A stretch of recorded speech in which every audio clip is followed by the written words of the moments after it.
mostráis un interés que a veces nosotros, los que estamos metidos en este campo de la telefonía, lo agradecemos mucho.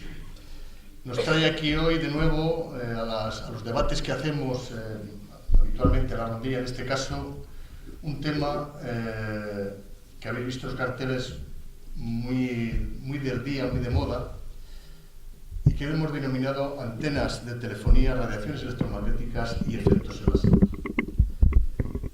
Hoy día estamos ya metidos en un modelo, en un mundo, en una sociedad donde prácticamente nadie está exento ya, nadie está libre de usar, de irradiar, de producir campos electromagnéticos. La vida habitual, estamos rodeados en casa, rodeados en el trabajo, rodeados en todos los espacios, con aparatos que funcionan con el espectro, con las radiofrecuencias. ¿Qué efectos tiene esto en la salud? ¿Qué está escrito sobre esto? Para hablar de ello hemos invitado en esta ocasión a Pedro Costa Morata.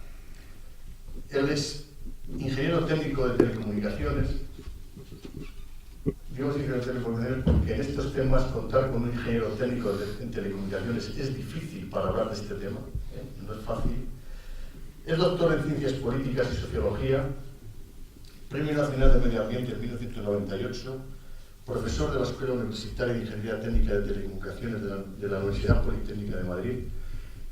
Y no voy a seguir con el currículum, porque es inmenso, larguísimo.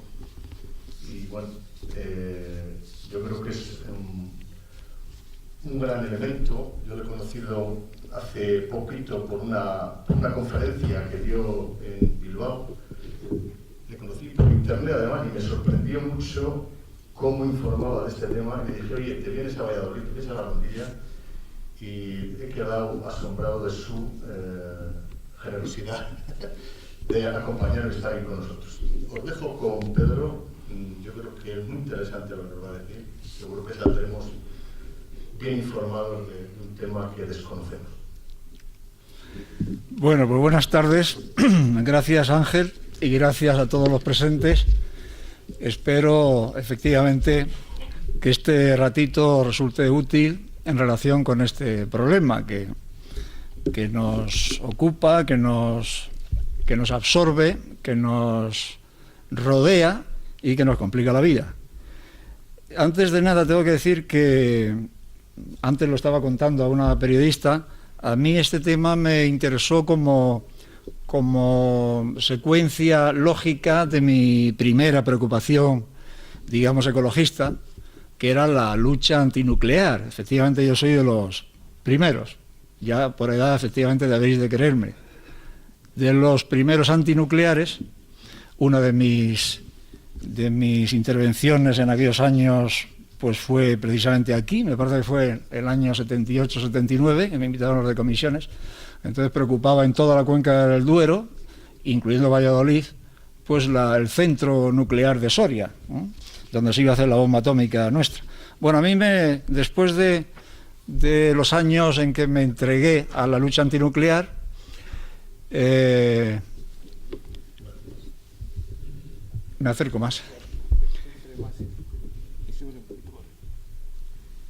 Después de aquellos años, que en el caso mío fueron los iniciales, del 73 al 75 sobre todo, y luego pues hasta que llegó el gobierno socialista, que se congelaron varios proyectos, varias centrales nucleares, y la cosa fue tranquilizándose. No se ha tranquilizado del todo, pero en fin, había 37 reactores nucleares posibles en proyecto, en construcción, en existencia, y ahora mismo hay 7. Y uno, el de Garoña, que no se sabe muy bien si se reanudará o no su funcionamiento. Quiere decir que hubo que trabajar duro, y aunque los años no eran buenos, porque tampoco teníamos libertad ni de expresión ni de prensa, pues sin embargo lo que hubo que hacer se hizo.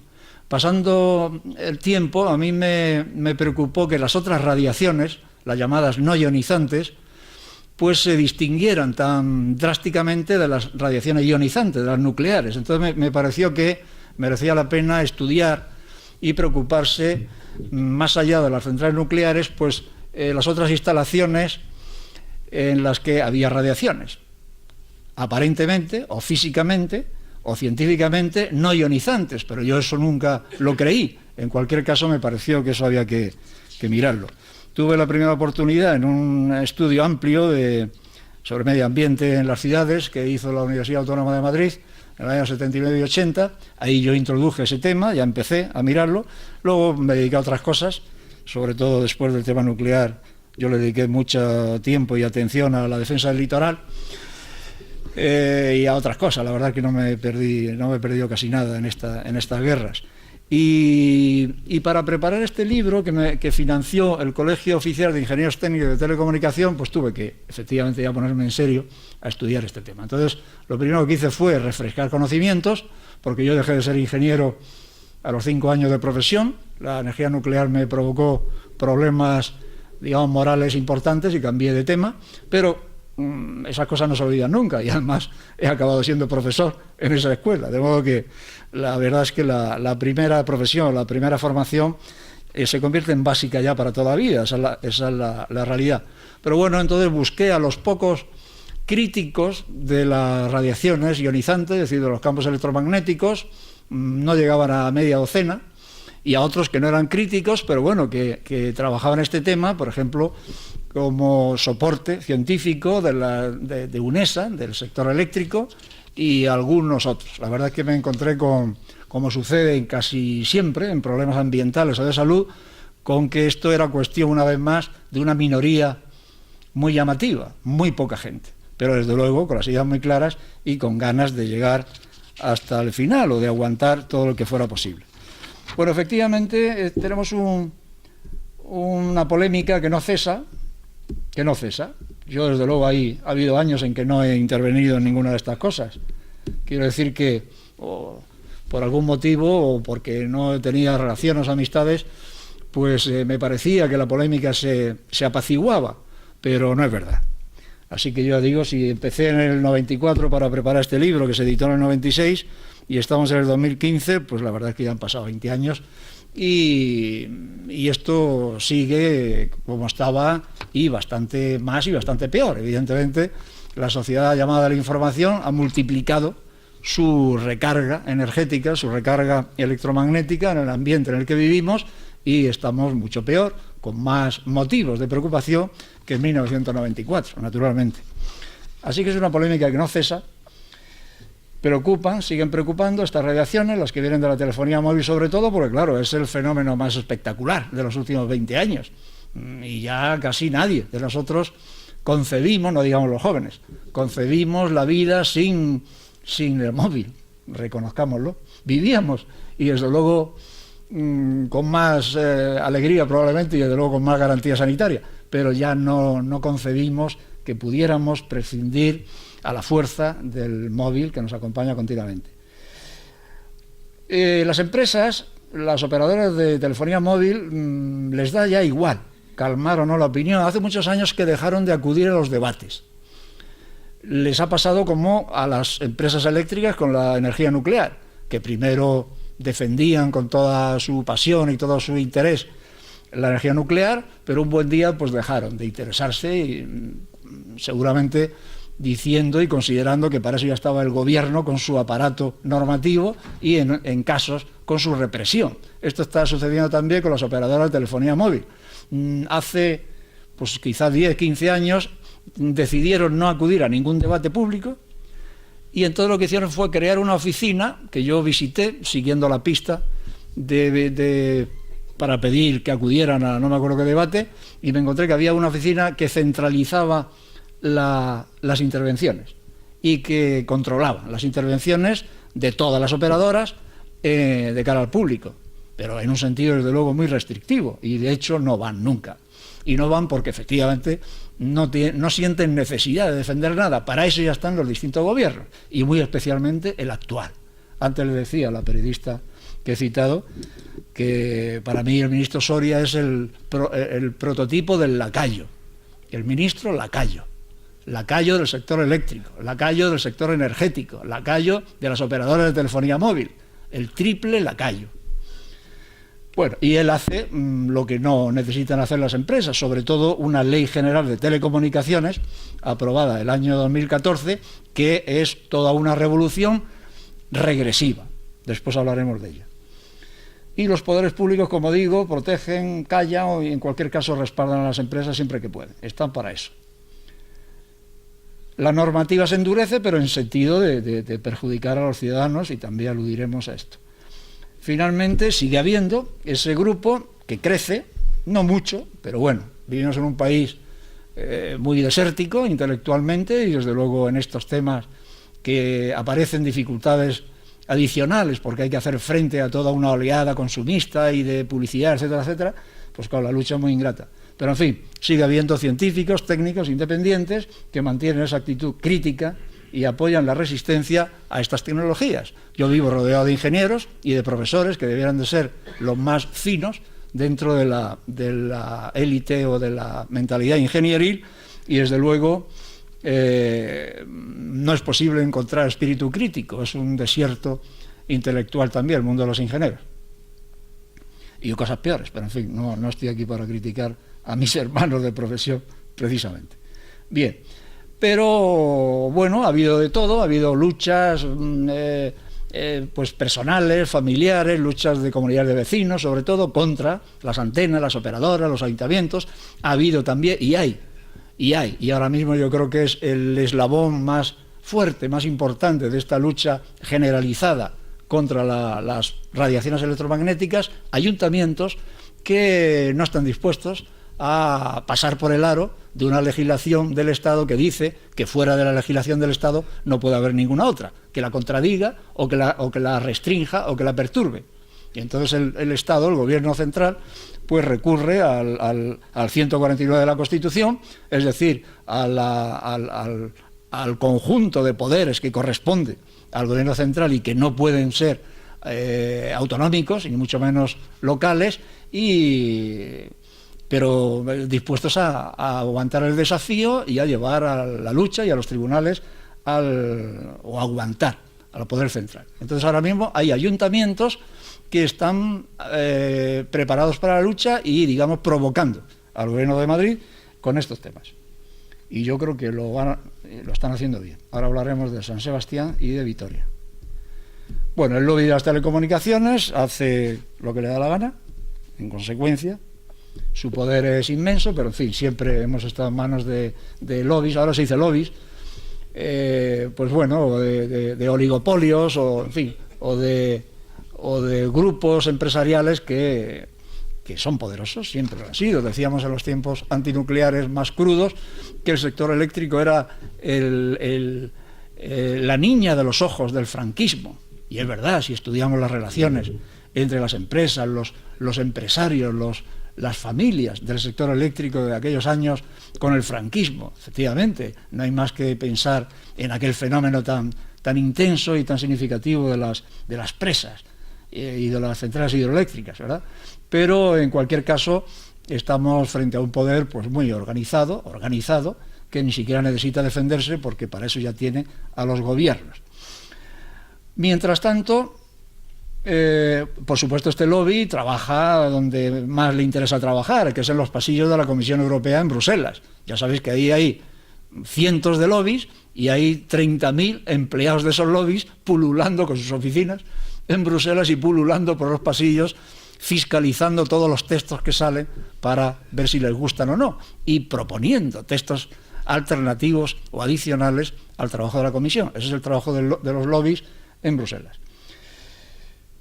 Soria es el político lacayo, no me canso de decirlo, no hace mucho en Fuerteventura, encima él es canario, y allí también se ha metido en varios charcos porque es un personaje que está hecho para el conflicto, ¿no? Entonces no me corto cuando hablo del Soria, sobre todo cuando se dirige a los españoles para hablar de que las tarifas eléctricas han bajado. Bueno, entonces consiguen que la normativa aplicable a la telefonía móvil, es decir, a las emisiones de radiofrecuencia, sea una normativa muy, muy favorable al sector, con unos límites de exposición muy por encima, incluso de la realidad concreta y práctica. Ya digo que el poder, el gobierno central es muy beligerante, no consiente que un ayuntamiento elabore su ordenanza municipal de instalaciones de radiocomunicación si en esa ordenanza figuran cifras, niveles o umbrales distintos y más restrictivos que los de las leyes del Estado. Y bueno, esto lo hace contra las autonomías y contra los ayuntamientos. Por supuesto hay un control coactivo, le llamo, sobre los profesionales que trabajan en estas empresas, pues por definición están muy pillados y no disfrutan de la libertad mínima para expresarse en sentido crítico contra sus empresas, no duraría una semana en sus empresas. La estrategia que se aplica es, en tiempos neoliberales, pues que la libertad de los negocios y de estas empresas también tiene que ser absoluta, a ser posible, sin restricciones y desde luego con muy poca vigilancia del Estado o de las autoridades de cualquier nivel. Eso se recoge efectivamente en la Ley General de Telecomunicaciones de 2014, a la que tengo que aludir varias veces.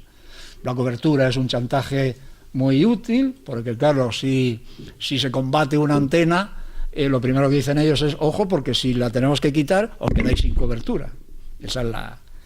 luego resulta que no, que la cobertura se resuelve de innumerables formas, técnicamente hablando, pero claro, la posición, el primer reflejo es decir eso, si seguís incordiándome, que sepáis que el barrio se queda sin cobertura, o la margen derecha, como me pasó un día, la margen izquierda, en Erandio, un conflicto muy interesante que hubo con una antena que ya funcionaba y que se quitó, yo creo que fue la primera, a instancia de un vecino de arriba, ¿no? Entonces lo primero que decían es que si eso se quitaba, se quedaba la orilla izquierda, la margen izquierda se dice allí, pues se quedaba sin cobertura. Luego se quitó y no ha habido ningún problema de cobertura. En cualquier caso, las empresas niegan sistemáticamente que exista algún efecto pernicioso de tipo salud en los ciudadanos y, por supuesto, cuando hay alguna cosa, cuando hay indicios o pruebas de afecciones que por lógica y a veces por estadística debieran de relacionarse con la presencia de una antena, pues ellos niegan sus responsabilidades. Por si ellos dicen que ellos no son, que serán otra cosa, pero no son sus campos electromagnéticos los que producen esos tumores o esos cánceres. Tengo que decir, por si se me olvida después, que las empresas de seguros, las empresas de telecomunicaciones, cuando contratan un seguro de responsabilidad civil con las aseguradoras, pues en las cláusulas de ese contrato y en esas pólizas de seguros, no siempre, tengo un ejemplo de la antigua Airtel, es decir, de Vodafone, que yo creo que lo harán las otras igualmente, ¿no? Siempre cuidan que en ese articulado, en el literal de la póliza, figure claramente que no se incluye en esa póliza de responsabilidad civil los problemas de salud que puedan o que pudieran derivarse o evidenciarse a consecuencia de la presencia de sus antenas. Eso no está cubierto por ninguna póliza.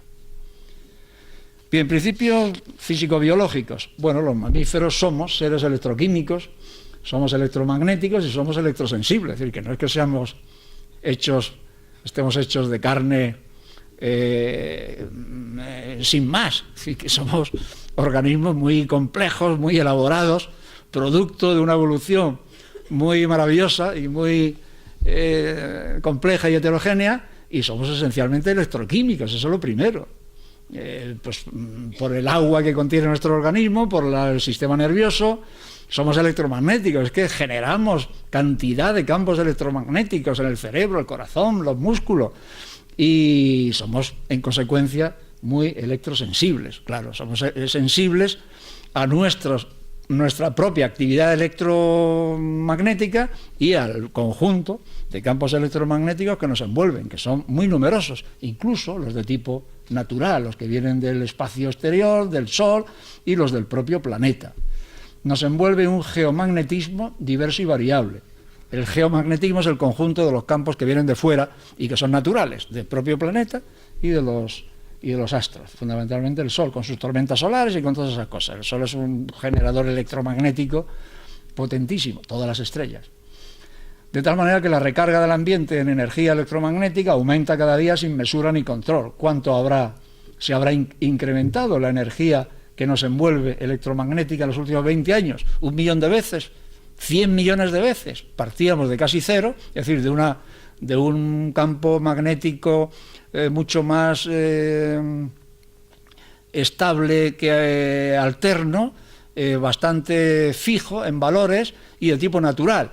Y sobre eso y de tipo natural quiere decir que existía en la Tierra desde millones de años, y el Sol. A eso se ha superpuesto un conjunto muy, muy, muy diverso y muy difícil de discriminar y de analizar, que es artificial y que es antrópico y que lo hemos ido creando las sociedades humanas.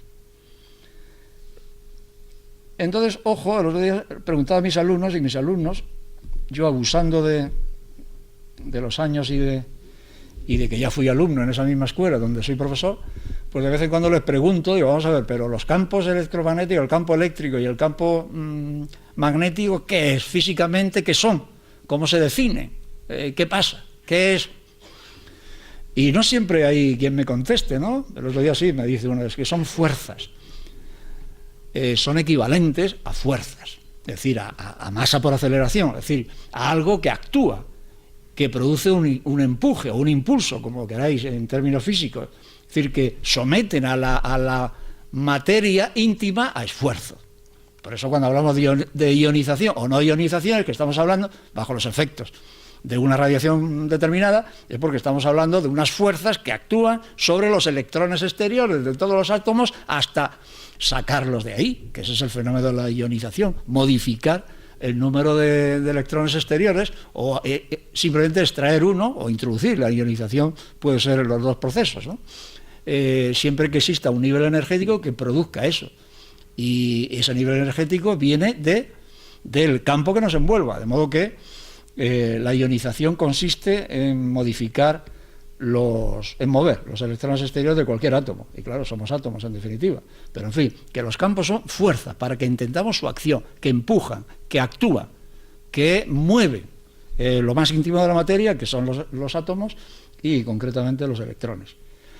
Aquí tenemos efectos en la salud que son reversibles y los que son no reversibles, que son los que nos deben de preocupar. Entonces, de forma clásica he puesto ahí, o por lo menos yo, cuando explico esto, pues hablo de 3 cosas.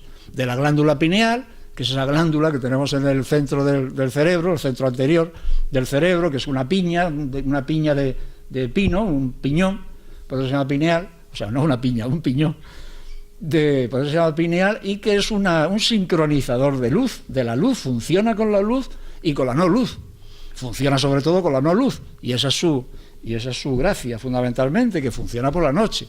Y como toda glándula, pues segrega una hormona, en este caso la melatonina, que tiene efectos pues muy, muy importantes y decisivos sobre el organismo. La glándula pineal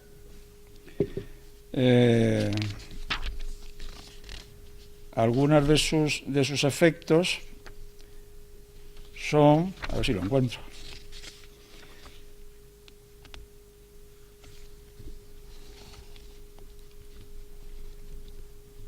La melatonina, esa hormona que viene de la glándula, que se segrega necesariamente en situación de oscuridad.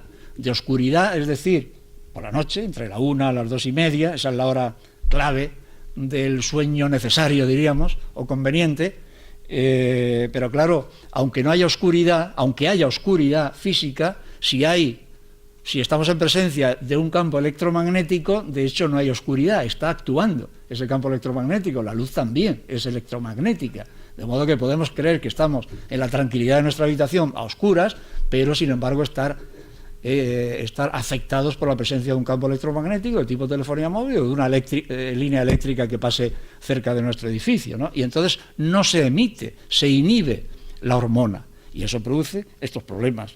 O sea, afecta negativamente. Esta melatonina juega un papel fundamental en el sueño y la recuperación cíclica diaria, pero también interviene en el mantenimiento de las defensas inmunitarias contra el cáncer. Así que mucho cuidado con la melatonina, porque regula parcialmente, pero tiene un papel importante en las defensas inmunitarias. La melatonina ejerce en general una acción supresiva en otras glándulas endocrinas. La luz que entra a través de la retina suprime su producción de tal forma que su concentración es baja con la luz del día y alta durante la noche. La reducción de esta secreción durante el sueño implica efectos nocivos de amplio alcance, etcétera, etcétera. La segunda vía de afección, estoy hablando de fenómenos que pueden acabar en cáncer, que pueden llevar a rotura de enlaces moleculares. Por lo tanto, por eso digo que son efectos no reversibles. El transporte del calcio. El calcio es un ion, es un elemento muy, muy presente en el cuerpo humano, pues como el sodio, el potasio, tantas cosas y metales pesados, pero claro, el calcio es especialmente estratégico, actúa, se mueve en todas las células a través de la membrana, en el citoplasma, y resulta que también modifica su comportamiento en presencia de campos electromagnéticos. Y este calcio, aparentemente inocente, o uno más de los elementos que tenemos en nuestro organismo, resulta que resulta significativo relacionar las funciones que regula el calcio, que son la división y proliferación celular, que esto siempre es alarmante, la permeabilidad de la membrana, claro, de la propia membrana de cada célula, la membrana exterior, el transporte iónico a través de esa membrana, las funciones enzimáticas, la excitación, la excitabilidad neuronal, la secreción exocrina y endocrina, la liberación de neurotransmisores y la contracción muscular. Por cierto, que hablando de neurotransmisores, uno de los neurotransmisores, de los numerosos neurotransmisores que tenemos, es la dopamina, y ese caso al que aludía antes de Erandio, en Vizcaya, se resolvió a favor de aquel vecino del ático que decía que tenía una hija con el síndrome de hiperactividad, que se llama TSDH, una cosa así, y pues críos que no son capaces de fijar la atención y tienen problemas pues educativos y tal. Y él había leído un artículo, por cierto, que me lo había mandado un amigo de un profesor chino, de una universidad china, que estas enfermedades, que los campos electromagnéticos, bien es verdad que un poco más altos en frecuencia que los de la telefonía móvil, pero no mucho más, pues que influían negativamente en ese síndrome, a través de la dopamina, ¿no? Y bueno, el juez, aunque también cambiamos varias veces de juez, cambiaron los jueces, siempre cambian, entran, salen, piden excedencias, etcétera, etcétera, un juicio de estos y de cualquier cosa, ya sabéis que hay que armarse de paciencia, pues tuvimos suerte y se interesaron por esto, leyeron cosas y finalmente se decidieron que esa antena había que quitarla, porque había un daño directo, concreto, que recogía la literatura científica sobre una persona, que era una vecina, que era esta cría, que entonces tenía 9 o 10 años. Bueno, el calcio entonces regula un montón de cosas, todas ellas importantes. Y el otro tema de los iniciadores y promotores, pues aquí me refiero a agentes que pueden ser electromagnéticos, pueden ser químico-tóxicos, en fin, pero que tienen el carácter de que si van juntos, un iniciador con un promotor, si aparecen juntos, pues pueden dar lugar a un proceso carcinogénico. Si hay un iniciador pero luego no aparece el promotor, o el promotor sin iniciador previamente, pues no sucede nada. Esto como el más por más y el menos por menos, ¿no? Entonces, efectivamente, evidencia, aunque no definen procesos carcinogénicos. Y aquí nos metemos en un terreno mucho más desconocido que el del calcio o el de la glándula pineal, porque vivimos en presencia de innumerables productos químicos que nadie sabe ni cómo son, ni cuántos, ni si realmente han sido bien estudiados antes de comercializarlos, y por supuesto agentes de tipo radiactivo, electromagnético o tantas cosas. Por ejemplo, el benceno del combustible de los automóviles es un cancerígeno de toda la vida, y ese unido con otros agentes que pueden no provenir de hidrocarburos de una naturaleza distinta, pues pueden generar algo que separados no generaría, pero que al producirse uno seguido del otro, pues sí producen cosas que aisladamente no son capaces de hacer. Bueno, hay más cosas, más vías de afección a la salud que digo adicionales, y ahí tenemos los chakras. Realmente son chakras. Hoy me advertía mi compañero de despacho, decía: los chakras, ojo, porque cuando se habla de los chakras de la cultura y de las religiones hindúes y de las teosofías hinduistas, pues claro, siempre hay alguien que dice, vamos, ahora me vas a venir con las culturas hindúes, solo falta que me hables del budismo y tal. Entonces, y él me dice, advierte que esto se estudia en la Universidad de Oriente y de Occidente, de modo que ya está bien de la tiranía educativa, del positivismo, de los que dicen, es que eso no es ciencia, la ciencia es la nuestra, la mía, la de mi manual de física, que yo estudié en primero de carrera, y el racionalismo del siglo XVII, y lo que decía Bacon, Descartes y Galileo, lo demás son cuentos chinos, en este caso indios.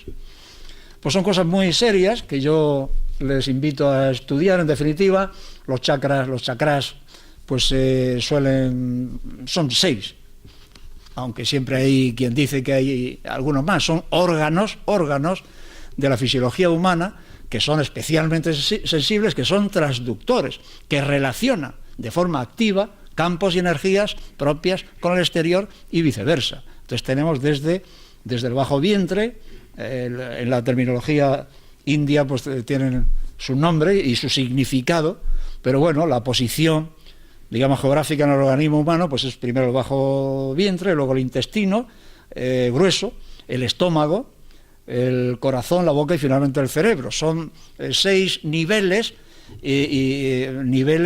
vinculados con órganos, diversos órganos. El estómago es el estómago, pero también es el páncreas. Son zonas fisiológicas y orgánicas del cuerpo humano que tienen ese papel activo, muy activo, y que relaciona la energía que nos envuelve, la que generamos nosotros y la que recibimos.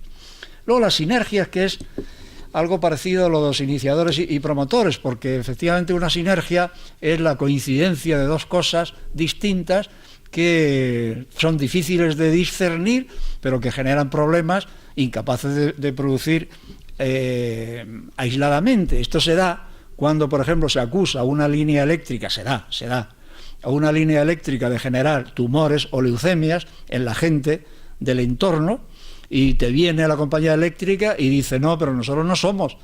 Eso será la circulación de la autopista que va paralela a la línea de 400 kilovoltios, pero nosotros no somos. Entonces, efectivamente, puede haber una sinergia, por supuesto que si luego se habla con los del automóvil dirán que ellos no son culpables de nada, que son los campos electromagnéticos, claro. Pero bueno, el hecho es que efectivamente estamos ese es un caso, digamos, didáctico, de coincidencia, de presencia de dos agentes, de dos contaminantes, digamos, o de dos agentes peligrosos para la salud, que al unirse pueden generar problemas muy, muy serios, mucho más serios que si actuaran separadamente. Se dan muchos casos cuando se hacen, sobre todo los estudios, no son muchos, pero en fin, los hay, desde los años 70, epidemiológicos sobre la población del entorno de líneas de alta tensión que circunvalan las grandes ciudades, ¿no? Y entonces, a la hora de querer determinar la responsabilidad de esos campos electromagnéticos y, en consecuencia, de esas empresas eléctricas, pues entonces dice, enseguida, rápidamente dice, no, pero nosotros no somos, ahí habrá leucemias y tal, pero nosotros no hemos sido, eso serán los coches, o serán las conducciones de agua que llevan no sé qué. Algo así parecido a lo que se dijo aquí cuando García Quintana, que se liaron las posibles causas y finalmente no hubo conclusión. Nunca es fácil que haya conclusión, es más bien imposible, de hecho. Sin embargo, hay que actuar, y hay tribunales que no se detienen ante la imposibilidad práctica de señalar al enemigo verdadero o a la causa eficiente, desde luego, sino que les vale un resultado estadístico, un análisis que arroje una cantidad anormal de determinadas enfermedades y que sea de lógica vincularlos con un agente preciso que está presente ahí, un campo electromagnético o lo que sea. Pero sobre todo, el problema fundamental es que la fisiología humana es electrosensible, como decía antes, y es infinitamente diversa. No hay dos seres humanos iguales y cada uno tiene su fisiología, su electromagnetismo y su vida eléctrica. Por lo tanto, cuando se habla de umbrales, cuando la legislación dice el umbral de exposición, pues lo fijamos en no sé cuántos microvatios por centímetro cuadrado. Pero eso valdrá para algunos seres humanos, para otros no. Afortunadamente, somos así de distintos, de diversos y de maravillosos. todas nuestras redes neuronales, el sistema nervioso sobre todo, pues funcionan como osciladores endógenos, generan campos, generan ondas, generan señales electromagnéticas. Y toda acción exterior de campos de este tipo actúan sobre todas las células, sobre el núcleo, donde está el ADN, y por supuesto el citoplasma, actúan sobre las células. Y luego tenemos este concepto de la tasa de absorción específica, la TAE, que es una medida más que de potencia energética, y que ahora se empieza a decir que para que las empresas, los fabricantes, deben de señalar en los móviles y en aparatos la tasa, que figure cuál es la tasa de absorción específica, que será en vatios o milivatios o microvatios por kilos o por gramos, en fin. Es una potencia, digamos, que se adhiere a la masa del cuerpo y que tiene sus efectos. Y sus efectos van a depender por parte de la señal, por parte eléctrica, de la frecuencia, de la intensidad y del tiempo de exposición, claro, y por parte del receptor. Por eso digo que hay que tener en cuenta la enorme diversidad de todos los humanos, el tamaño, el volumen, la forma, el peso, la altura, todos somos muy, muy distintos. Y luego la configuración interna de tipo eléctrico. Normativa, pues muy perezosa y cada vez peor.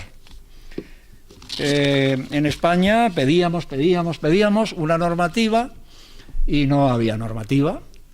Decíamos que Europa, que tal y que cual, pero Europa, aprovecho para invitarles a que no se fíen nunca de Europa, en casi nada, pues realmente la Unión Europea no se hizo para beneficiar a sus ciudadanos. Preocúpense de estudiar incluso los orígenes, y cuando nos dan tantos disgustos como cuando nos han impuesto estos recortes que nos han humillado y empobrecido, pues conviene estudiar de verdad qué es eso de la Unión Europea y de dónde viene y qué pasó en el año 57 cuando se creó y en qué manos ha caído, ¿no? Bueno, pues ahí no hay. La Unión Europea se dedica a hacer innumerables normas y directivas sobre los asuntos más banales y más innecesarios. Bien, pues no han sido capaces de hacer una directiva sobre campos electromagnéticos, sobre exposición al público de campos electromagnéticos. Sencillamente porque los lobbies de las telecomunicaciones en Bruselas no lo permiten. Entonces la referencia a la que se vio obligada a optar el gobierno español para hacer una normativa que se hacía necesaria, pues fue una recomendación del año 99, que era una recomendación, no una imposición ni una norma de obligado cumplimiento, una recomendación europea que señalaba y que señala pues un umbral de exposición muy alto, que ahora después veremos, altísimo. Pero claro, esa era la referencia, entonces la legislación española a continuación copió esos niveles que son, como digo, muy altos. Se hizo una directiva después, pero europea, pero de aplicación solo a los trabajadores, a los que profesionalmente están expuestos a campos electromagnéticos por determinadas profesiones. Y desde luego no se consideró los posibles efectos a largo plazo. Esos no entran en la preocupación de la directiva ni se regulan. Es decir, vamos, no se puede regular, evidentemente, los efectos que a largo plazo aparezcan, sobre todo si estamos en un mundo físico en el que podemos afectar al ADN. Pero sí debiera de preverse las consecuencias, por lo menos desde el punto de vista sanitario. Sí dice, la norma dice que, bueno, que los Estados miembros que quieran restringir y que quieran reducir esta norma general que da la recomendación, que están en su derecho. Algunos lo han hecho, Italia, la República Checa, antes de que perteneciera a Europa, y algún otro país, pues ya tenía una legislación más restrictiva que esa famosa recomendación de 1999. Pero siempre Europa dirá, en sus normas y en sus directivas y tal, que no se distorsione la competencia, las normas, sobre todo en este tema de telefonía móvil, que las empresas no se vean perturbadas, que haya libre competencia, que no haya competencia malsana, que ninguna administración perturbe este juego del liberalismo económico, etcétera. Y sobre todo que hay que salvar y hay que proteger el mercado interior de la Unión Europea, que hay que hacerlo homogéneo. Entonces, por eso no les gusta que cada país tenga su norma, incluso si es, o mucho menos si es más restrictiva. CNL, que es una organización eléctrica y electrónica a la que se recurre siempre desde las administraciones y los gobiernos, pues para tener una base o una referencia material objetiva de un tema que los políticos pues generalmente no dominan, CENELEC. Así que entonces en España se hizo en el 2001, casi 10 años después, o 7 u 8, de andar pidiendo que hubiera algo, que la legislación española se concretara alguna cosa. Entonces se hizo este reglamento, septiembre de 2001, y una orden ministerial de febrero de 2002, que concreta cosas. Naturalmente se sigue manteniendo como umbral de exposición esa cifra de la recomendación europea muy alta, 450 microvatios por centímetro cuadrado. Ambas normas eran o se desarrollaron sucesivamente pues como concreción de la Ley General de Telecomunicaciones, primera que se hizo en el 98. Luego se ha hecho una de 2003 y el año pasado otra de 2014. Prácticamente cada gobierno ha hecho su Ley General de Telecomunicaciones con el pretexto de que esto es un sector tecnológico de evolución enloquecida, no dicen enloquecida, pero en fin, de evolución muy vigorosa y fulminante y sorprendente, y que nos somete continuamente a situaciones nuevas. En eso se justifican las distintas leyes generales de telecomunicaciones. Bueno, pues ahí se habla de esto de SAR, no lo he corregido, es la TAE que decía antes, la tasa de absorción específica, en las siglas en inglés. Ahí se habla de esos 0,08 vatios por kilogramo, que es mucho, y en nivel de exposición, los niveles de referencia son los 450 que decíamos antes. Hay, no obstante, como asunto importantísimo, yo creo que es lo más interesante y lo que más ha dado de sí en las luchas y en la crítica y en el combate contra las operadoras, pues ha sido este concepto del Real Decreto y también de la orden ministerial, este concepto de que hay zonas sensibles. Ahí hay un reconocimiento, no de las personas, pero bueno, de los lugares. Entonces dice, bueno, sí, dentro del espacio, del ambiente que nos rodea, puede haber y hay espacios sensibles hacia los que tenemos que ser más cuidadosos a la hora de la situación electromagnética. El Real Decreto alude en el artículo 8.7a, dice, son espacios sensibles tales como escuelas, centros de salud, hospitales o parques públicos. Y entonces dice, de manera particular, la ubicación, características y condiciones de funcionamiento de las estaciones radioeléctricas debe minimizar. Así que a zona sensible corresponde otro concepto igualmente interesante, oportuno y que ha servido para muchos combates. Hay que minimizar en esos casos el nivel energético, el nivel electromagnético. Minimizar, no dice hay que bajar de 450 a 10 o a 1, no, dice que hay que minimizar. Bueno, algo es, en la mayor medida posible. Claro, cuando hay un combate, una lucha de las madres, digo madres porque son madres siempre, las asociaciones de padres de familia, de padres de alumnos, son madres siempre. Bueno, pues cuando hay una lucha contra una antena que está a un paso, a 20 metros, 30 metros de un colegio, pues lo que se dice es, cuando se exige que esa situación tiene que cambiar, se dice, esto es un espacio sensible, es un colegio, y hay que minimizar la señal, y la minimización ideal es que se lleven la antena.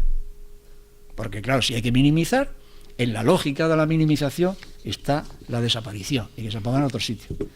Y la orden ministerial todavía concreta más esto no de la minimización de los espacios sensibles, que ya no son 3 o 4, sino que son guarderías, centros de enseñanza, centros de educación infantil, de primaria, centros de enseñanza obligatoria, centros de salud, hospitales, parques públicos y residencias o centros geriátricos. Todo eso son zonas sensibles donde hay que minimizar.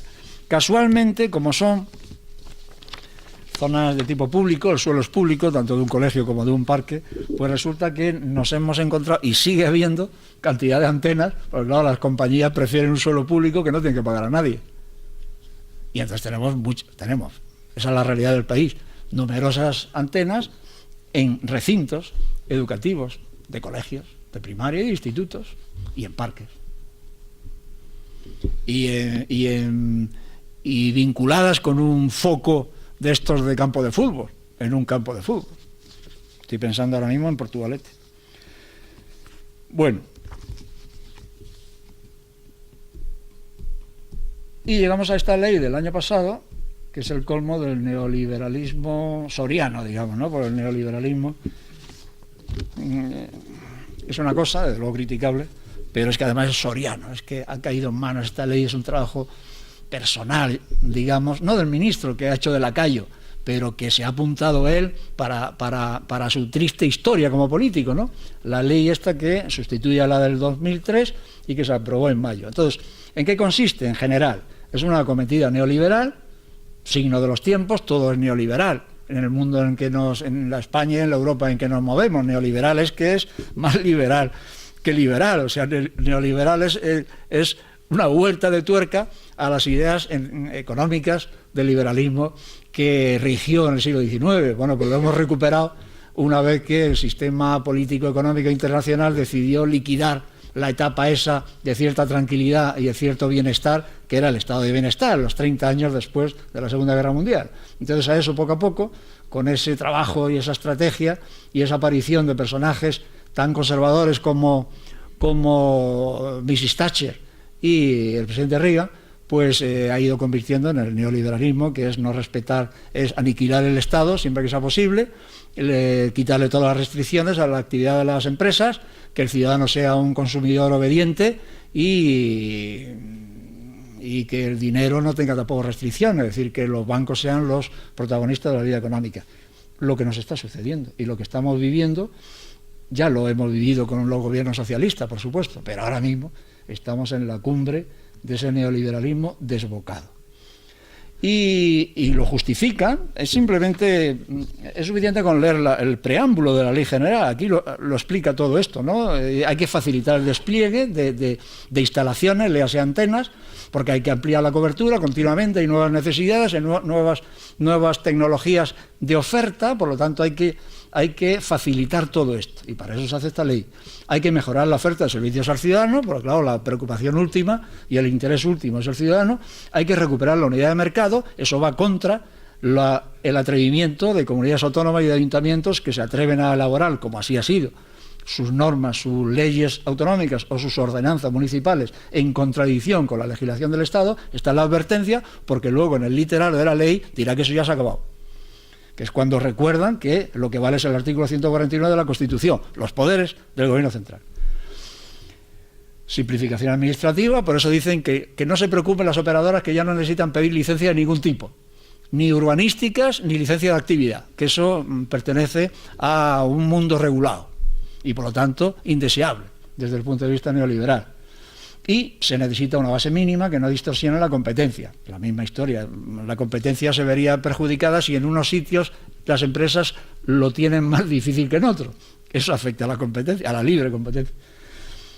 Y prevé el recurso a la expropiación forzosa de espacios para instalación de infraestructuras de telecomunicaciones. En una palabra, ya los vecinos no podrán oponerse a una antena, de ninguna manera. Hasta ahora la ley de propiedad horizontal preveía que tenía que haber consenso, es decir, que un solo vecino podía decir que no, contra toda la comunidad de vecinos, y no se hacía la cosa. Y eso ha funcionado muchas veces, porque la ley lo decía. Bueno, pues ahora esta ley dice que en caso de que haya problemas para el despliegue y para la instalación de este tipo de, léase antenas, instalación de infraestructura, léase antenas, pues que se expropia.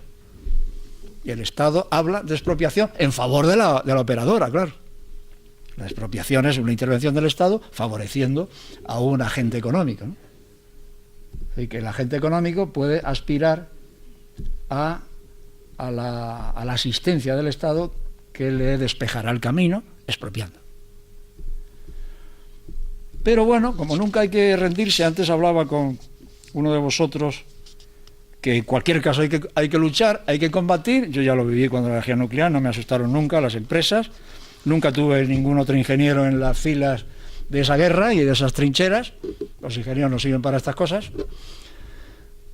Pero nunca me sentí solo y nunca me faltó la energía suficiente y la emoción y el tiempo de estudio y las innumerables ayudas y circunstancias positivas y favorables que surgen cuando uno menos se lo espere. Bueno, pues ahora resulta que tenemos una recomendación del Consejo de Europa que del año 2011, una resolución de su asamblea parlamentaria que dice que no, bueno, dice todas estas cosas. El Consejo de Europa no tiene nada que ver con la Unión Europea, como sabéis. El Consejo de Europa se crea para toda la Europa, la occidental y la oriental, en el año 49, y sobre todo pues para relacionar y estrechar relaciones de tipo cultural, de tipo social, en fin. Antes a la creación del mercado común, del Tratado de Roma y todo esto. Pero ha seguido trabajando. Entonces, en su preámbulo, en la explicación de por qué va a proponer que esos 450 microvatios por centímetro cuadrado se conviertan en 0,1, pidiendo que se divida entre 10.000, pues dice, hay que reconocer la inquietud electromagnética actual y hay que admitirlo bien fundadas de las advertencias de científicos e instituciones. Hay que constatar también una falta de respuesta desde las instancias político-normativas. Hay que reducir la expansión, y tomad buena nota de esto, de las tecnologías, de ciertas tecnologías como la red de wifi. Guerra a los wifis, en los colegios, en los institutos, en los parques, en los ayuntamientos. Guerra al wifi, a esas instalaciones que concentran la señal en un lugar concreto para poder, por ejemplo, funcionar con el ordenador sin hilos. Es decir, sin hilo de señal, porque con la alimentación de la propia batería, ¿no? Reducir la expansión, prestar atención a las personas electrosensibles, que las hay, y ahí va siendo hora de que se reconociera, y dar opción a autoridades locales y asociaciones a intervenir en el despliegue y ubicación de las antenas. ¿Qué opinen los vecinos? Como toda la vida, vamos, la información pública, estas cosas, todo esto ahora se nos escamotea. Dirá el ministro Soria, ¿cómo información pública para las antenas? No nos permiten ni una. Claro, por eso no advierte que hay que exigir o recomienda que se exija la transparencia en los grupos de presión, que se sepa qué es eso de los lobbies, a qué se dedica. Pero bueno, ¿qué pasa con los lobbies? O sea, que ellos son los que llevan los textos a los funcionarios de la Comisión Europea, o los que revisan los textos que hacen los funcionarios y que hasta que no les gusta no se convierten en directiva. ¿Pero qué pasa? Y promover el debate pluralista. Todo esto lo dice el Consejo de Europa. Y entonces dice que las bases científicas de este organismo, International Commission on Non-Ionizing Radiation Protection, esa asociación internacional que asiste para las radiaciones, pues como órgano técnico vinculado con Naciones Unidas, etcétera. Y dice, son deficientes las bases científicas que maneja el Instituto Internacional de Radiación No Ionizante. Son deficientes, que ya está bien, que están superadas, que no tienen razón, que no sirven como base científica de referencia. Hay que aplicar el principio ALARA, que es, pues eso, que las cosas, las exposiciones a la radiación o lo que sea, debe ser tan bajo como sea posible o razonablemente conseguible, o tal sería la traducción. Siempre ir a lo más pequeño, a las expresiones de tipo físico o químico, que sean lo más reducidas posibles, que técnicamente sean posibles. Que esto es una cuestión también de derechos humanos. El derecho humano esencial, claro, naturalmente, a la salud, pero luego también a la discusión, a la intervención en la instalación de cosas que nos van a afectar y a indagar sobre quiénes son esos poderes. Pues esos son derechos humanos.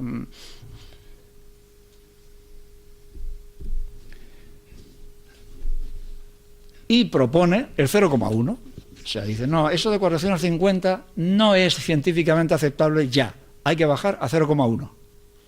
Y claro, aunque el Consejo de Europa no tiene jurisdicción concreta, no puede obligar a ningún gobierno, a ningún país europeo, pero claro, tiene el prestigio de que no se mueve por intereses estrictamente económico-comerciales como la Unión Europea. Entonces, una recomendación de ellos pues tiene más calidad y debe de tenerse en cuenta en la medida de lo posible. Y que a medio plazo incluso se siga bajando y que ese 0,1, que tanto escándalo produce, que se baje a 0,01, 10 veces más. Y que además en los cachivaches que utilizamos de uso común figure esa tasa de absorción específica, esos vatios por kilo o por gramo, que es lo que va a estar absorbiendo el ser humano. Y esto, claro, las empresas lo primero que dicen es que si hay que bajar a 0,1, que no se puede, que cierran el negocio, que nos quedamos sin cobertura. Pues es mentira. Pues claro que es viable. Claro que es viable. En San Sebastián, el gobierno municipal ha dicho que para el año 16, que es capital cultural de Europa, Donostia, San Sebastián, pues que quiere 0,1 y va a hacer una ordenanza municipal con 0,1, que la ciudad va a estar electromagnéticamente limpia. Entonces está preparando la ordenanza con una campaña, con conferencias, con informes. Yo estoy en eso, porque me ha implicado el abogado que ha recibido el encargo de la nueva ordenanza y otros de que solemos asistir a este abogado. Concretamente hay un experto desde Valencia, Raúl de la Rosa, cuyo libro es anterior al mío, que son los dos primeros libros que se hicieron en castellano de crítica de esto, ¿no? Raúl de la Rosa. Bueno, pues él es del 95 y el mío del 96, un gran tipo que tiene experiencia en medir y ha tenido que medir, claro, en San Sebastián. Pero ¿cómo está en San Sebastián el campo electromagnético? ¿Cómo es la situación electromagnética? Y entonces resulta que se han hecho 111 medidas. 111 medidas a lo largo de la ciudad y ancho de la ciudad y a lo largo del tiempo, en 3 momentos del día, porque claro, no es lo mismo la hora en que todo el mundo trabaja que la que no. Hay más demanda y hay más campo. De ese total de 111 medidas, 43 resultaron iguales o menores a 0,1 microvatios por centímetro cuadrado. Es decir, que la realidad electromagnética no está tan lejana a lo que se viene pidiendo, y sí está muy lejana de la norma legal, que se convierte así en un margen para las empresas absolutamente escandaloso. Pero si hay 43 y casi la mitad de las medidas hechas son menores a 0,1 microvatios, ¿cómo es que la norma dice 450? 4.500 veces más. Luego hay otras 33 medidas que están en el lapso de 0,1 a 0,2. Y luego hay 35 que superan el 0,2. De esas 35, en este último grupo se obtuvieron 10 medidas que superaron el valor francamente excesivo de 1 microvatio por centímetro cuadrado. Pero la norma sigue diciendo 450.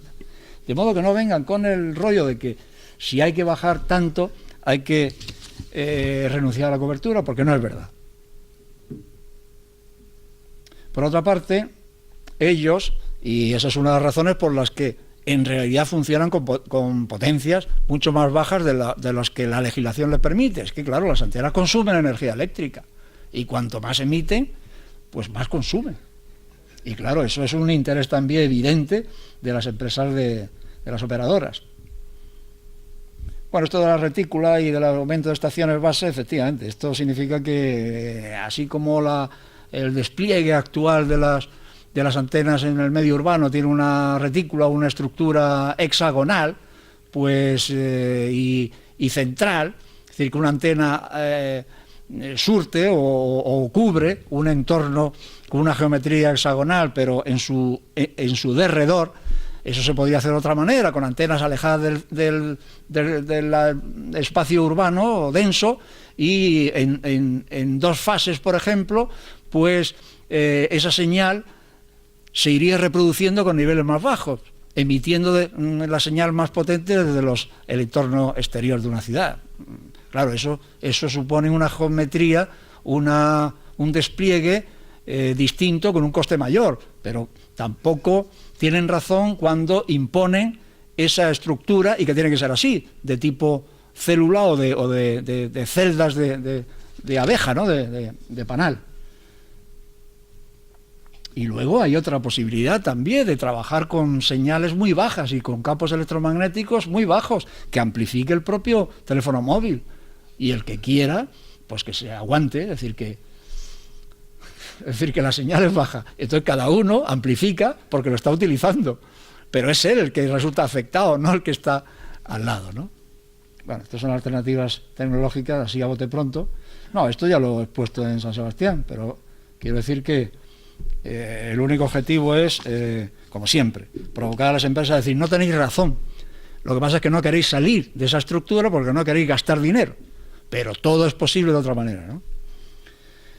Y acabo con estas reflexiones. Más allá de lo jurídico, la componente cívico-cultural, puesto que hablo a un público cívico-cultural, a la ciudadanía a la que me dirijo y encuadrada o invitada por una asociación de vecinos. Más allá de lo jurídico-normativo, de toda esta batalla de que si la norma por arriba, la norma por abajo, y de lo técnico-sanitario, si se puede, si no se puede, y qué efectos hay que hacer, está lo cívico-cultural, está el papel que tiene que desempeñar y la actitud y el encuadramiento, es decir, ¿qué es lo que debe de hacer el ciudadano de la calle? ¿O qué es lo que no hace? Efectivamente hay una escasa percepción del riesgo. Evidentemente, la mayor parte de la gente pasa olímpicamente del asunto de las antenas, del móvil y del peligro que pueda conllevar, pero está pasado siempre con todo, con los peligros químicos, con la energía nuclear, con todo. Es decir, que la preocupación honra siempre a minorías, pero las cosas siempre y solamente la han hecho las minorías. Tenemos la compulsión consumista, porque claro, estas cosas se han convertido ya en objetos de consumo masivo, y el consumismo altera la percepción de todo, y nos convierte en imbéciles, y en tontos, y en alienados. Por lo tanto, y en víctimas de la publicidad, claro, eso es un problema adicional. En cualquier caso hay que pedir y exigir continuamente un ambiente electromagnético más seguro. Las operadoras tendrán derecho a dar cobertura y será su negocio, pero nunca tendrán derecho a perjudicar a nadie. Que su actividad económico-comercial esté libre de polvo y paja. No tienen ningún derecho, no hay por qué consentirles ningún riesgo ni ninguna actividad que nos perjudique. No hay excusa por parte de ellos. El principio de precaución de justificación sanitaria pues es sencillamente que antes de hacer las cosas cuando no estamos seguros, pues hay que no hacerlas, indubio contra deo, contra reo. Es decir, que en caso de duda, abstenerse. Intervención y participación, el seguimiento, lo que decíamos antes que propone el Consejo de Europa, que los vecinos se enteren del despliegue de las operadoras en las ciudades y en los barrios y en el medio rural. Hay que saberlo y hay que ir a la información pública. Que ya digo que la Ley General de Telecomunicaciones del año pasado elimina ese molesto obstáculo o esa molesta obligación de las empresas. Y finalmente hay que advertir, pero no hace falta, advertir lo que esta sociedad llamada electromagnética, la sociedad de la información, camina inevitablemente hacia la desmesura, ya es desmesurada, la alienación, es decir, que no nos damos cuenta o no nos interesa, y por eso el esfuerzo, y por eso la crítica, y por eso el oponerse a todo, sin ningún miedo, pues reviste un carácter de una actividad más bien ingrata. Pero ya digo, y yo desde luego estoy habilitado para decirlo, puesto que ya llevo 41 años en palizas y batallas de este tipo, y desde luego las cosas se hacen por convicción y siempre se obtiene, si no la victoria final, se consiguen muchas victorias parciales y nunca se sabe de dónde van a venir las ayudas, las fuerzas o las revelaciones, ¿no? Bueno, finalmente, y por la manía que tenemos los profesores, pues aquí recomiendo unas cuantas cosas para lectura. Esto se lo dejo a Ángel, y quien quiera, pues que lo coja de la red o tal. Bardasano es uno de los primeros críticos, ahora es catedrático en medicina en la Universidad de Alcalá, y su tesis doctoral fue la glándula pineal, precisamente. Entonces, en orden cronológico, esto es lo más antiguo.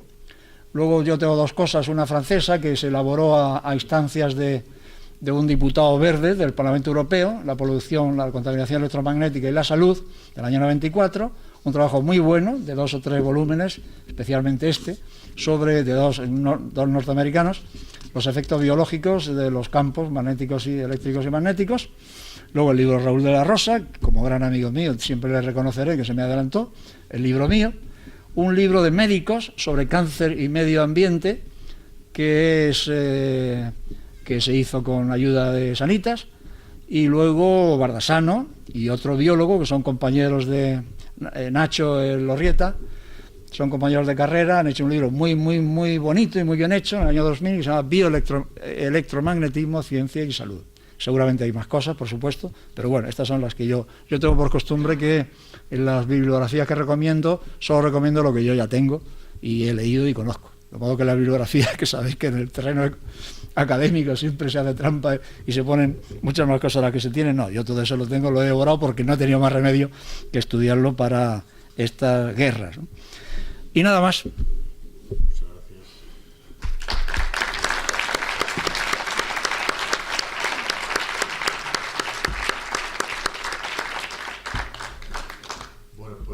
Hay que advertir que aunque la convocatoria de la asociación están convocando también junto con la asociación las organizaciones que en Valladolid forman parte de la plataforma estatal contra la contaminación electromagnética, nombre un tanto raro, que se llama PCEN. Podéis encontrar en internet mucha información, pero también a la web de la PCEN y el Facebook de la PCEN, que son la Federación de Vecinos, ABAATE, Asociación Vallisoletana de Afectados por las Antenas de Telecomunicaciones, Ecologistas en Acción y Facua Castilla y León. Somos todos compartibles en la plataforma y en esta organización de hoy también. Es decir, se me olvidó decirlo al principio, hay que agradecernos entre todos un poco el esfuerzo que hacemos por trasladar esta problemática que a veces es complicada, difícil y no escuchada, no atendida. Espero que lo que nos ha dicho Pedro pues nos ha hecho reflexionar y queda abierto el turno de preguntas y de posibles respuestas.